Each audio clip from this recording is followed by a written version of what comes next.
Well, we are tracking dangerous heat as we head on into this weekend and potentially even some dangerous thunderstorms as we go through the weekend. I'm Storm Track 12 meteorologist Les Stell here with your Friday morning web quickcast. My last one for the next week or so. I'm headed on vacation using some use it or lose it vacation time here at the station. So I'm still going to be in the area. So if you see me out and about, say hi to me. And it's probably going to be running out of home improvement stores. I've got a long Honey Had Better Do list to work on this vacation here. So much for a vacation, right? All right, let's talk about what we are dealing with in Eastern Carolina for the day today. Not going to be fun working outside today. We do have excessive heat warnings and advisories in effect. It's really kind of semantics as far as 110 degrees, what it feels like is the break point between an advisory and a warning. So, again, the counties listed here in purple from Onslow, Jones, Craven, Pamlico, Beaufort, Hyde, Terrell, Dare, Washington. It's going to feel, even Bertie, feeling more like 110 to 115 degrees. Other counties, not to say it's not going to be hot, like in Carteret or Duplin, Greene, Lenoir, Pitt County, Martin County. It's just only going to be 105 to 110 degrees feeling like. So, again, it's a little bit of a semantics here, but we are talking about some dangerous heat in Eastern Carolina. And, again, we are also tracking the potential for some strong, possibly severe storms. Maybe a couple developing late tonight in the evening hours here north and west of Greenville, but I think a better chance tomorrow.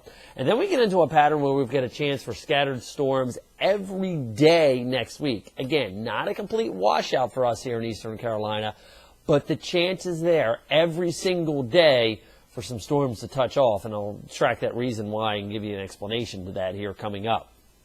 Now, as we go on through somewhat late today, but especially through the day tomorrow, we are going to alert you to the potential for some severe weather for us here in Eastern Carolina. And just like recently, it is going to be the heavy damaging winds, heavy downpours, and also the potential for frequent lightning or the threats that we need to alert you to with these storms.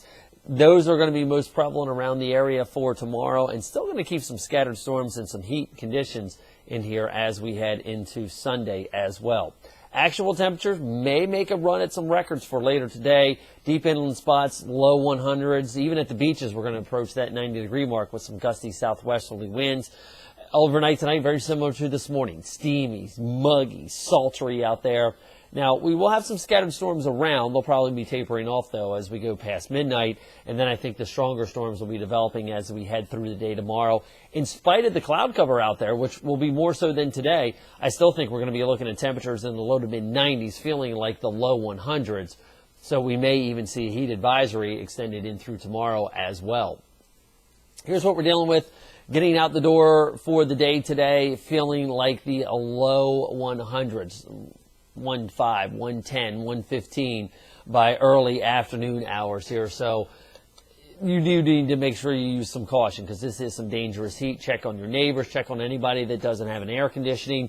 Make sure you wear light-colored clothing. Drink lots of water. Water we're talking here, not fruit juice, not sport drinks, and most importantly, not alcohol. That will just basically pull the moisture out of and the water out of your cells and give you quick dehydration. Also, push that air conditioning up. It only works most effectively when you've got about a 15 to 20 degree temperature difference between the inside and the outside temperature. So that means it's going to be close to 100 outside. Bump that AC up between about 80 to 85. Trust me, it'll feel refreshing when you walk in, but you'll be giving your electric bill and your air conditioner a bit of a break. And by all means, remember our pets. Do not lock any pet or, for that fact, a child inside of a car anytime during the day today. I don't care how quickly you think you're going to be running in and running an errand there. So keep that in mind. Also, if you can, bring those pets in. Their only chance of getting out of the heat is if you provide it for them. They can't open the door 9 times out of 10 by themselves. Now, I did mention potential for some record-setting heat for us here in the east. You'll notice that some of the records are set back in 2005, and we're going to make a run at those records as we go on through the day today. Getting close to a lot of spots here. Here's what we're tracking. We are tracking the cold front that's going to be dropping in from the north and the west as we go on through late tonight, but especially through the day tomorrow. Now, we may see some high-level clouds from the thunderstorms, which were severe across the northern mid-Atlantic states last evening, make their way into our northern areas for this morning, but the steam is definitely on, and that front is on the move into it. The problem is the front kind of loses its upper level support. We're taking a look at the jet stream level here. And all summer we've been watching where these two upper level ridges are. Right now we've got the one upper level ridge in the Atlantic, the other one sitting back over the high plains. And as we go on through this weekend, we are going to be tracking this front coming in with this trough. But then notice how the trough just kind of sticks around. A piece of it lifts out, but it keeps that front basically laid right across us here, as we do have that split between the Atlantic ridge and the central United States ridge. Basically, the weakness in between is where we're going to be stuck in here, and as a result, showers and thunderstorms are going to be in the forecast as these little vortexes and pockets of cold air rotate through this trough.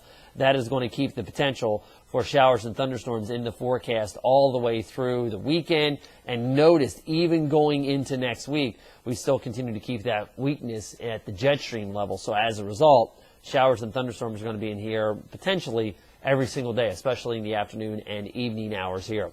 Look what Future Track shows. Again, maybe an isolated storm along the sea breeze front, but more importantly, north and west of Greenville as we head into Rocky Mount, even Greene County, Martin, Bertie County, late this evening. We're talking dinner time. Could be some thunderstorms that do develop, any of which could have some damaging gusty winds and maybe some heavy downpours with them. Now, the front gets closer overnight tonight. Could be some scattered storms around. And then notice Future Track shows by noontime tomorrow, we're already seeing the showers and thunderstorms that are bubbling up and developing. A lot more cloud cover around, but still a very muggy day in spite of that. Showers and thunderstorms by the afternoon and evening hours.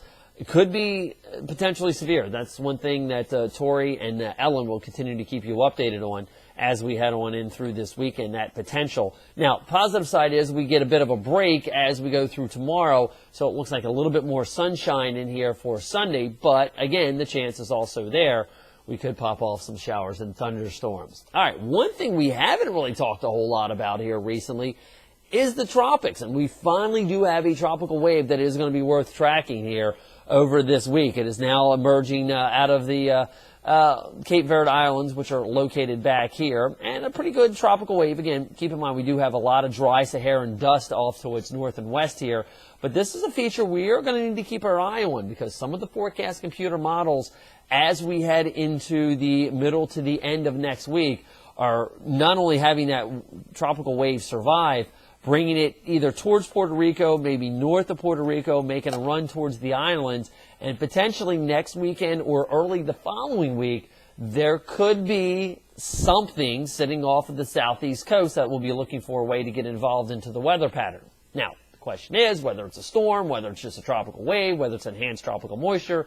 That's something we'll have to continue to watch and update you on, but at least we are having the potential going into the first or second week in August of maybe something sitting there off of the southeast coast that we'll need to continue to track and alert you to. All right, here's how things are going to break down as we head on through the day today, near that 100-degree mark as far as actual temperatures, feeling like 105 to 115 degrees. As we go through the day tomorrow, more cloud cover around, better chance of showers and thunderstorms scattered about, and then heading in through Sunday, Monday, Tuesday, Wednesday, and even Thursday, the chance for showers and thunderstorms to be out there as a result of this weather pattern that we're in with that trough sticking itself here in the east. All right, pretty long-winded here, but Tori and Ellen will continue to keep you updated not only through the weekend, but even next week while I'm on my staycation. I'll see you in a week. I'm Storm Track 12 meteorologist Lestel. Have yourself a good weekend.